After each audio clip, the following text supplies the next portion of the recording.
Students, how are you? How was the last class? I hope it was beautiful. So I told us we are going to come and talk about turbidimetry and nephelometry. Now just follow me. When light strikes a particle in a liquid, listen up.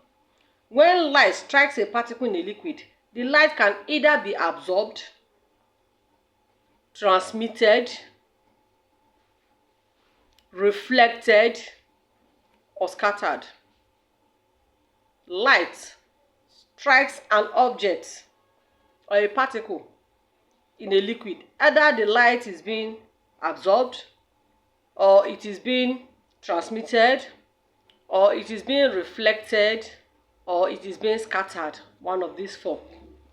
So that will lead us to talking about turbidimetry and nephelometry. These two methods are used for measuring light scattering.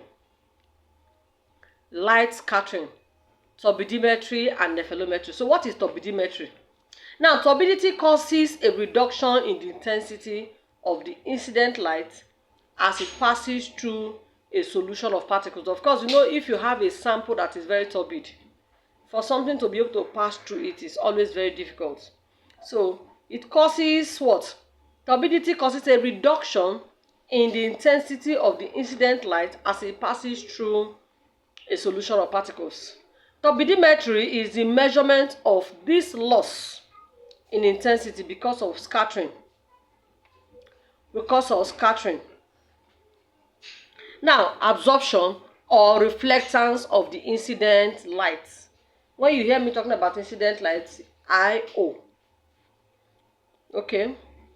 Now, turbidity is measured at 180 degrees from the incident beam, in the same manner as absorbance is measured in a spectrophotometer. We said turbidity is measured at what? At 180 degrees from the incident beam or the incident light. The same way we measure absorbance in spectrophotometer.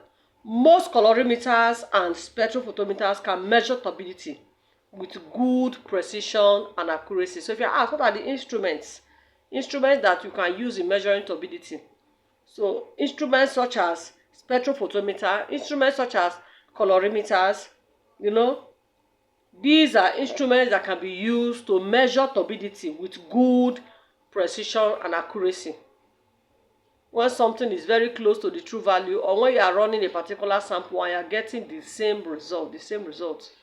So that is precision. Accuracy when it is very close to the true value. Okay, let's go to nephelometry.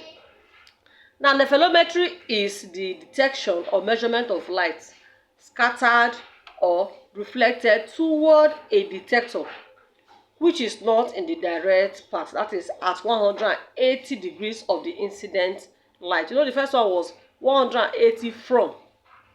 Now this one is 180 of the incident light. The instrument used for measurement of this kind of light scattering is known as a nephelometer. And most nephelometers measure scattered light at 90 degrees. Take notes.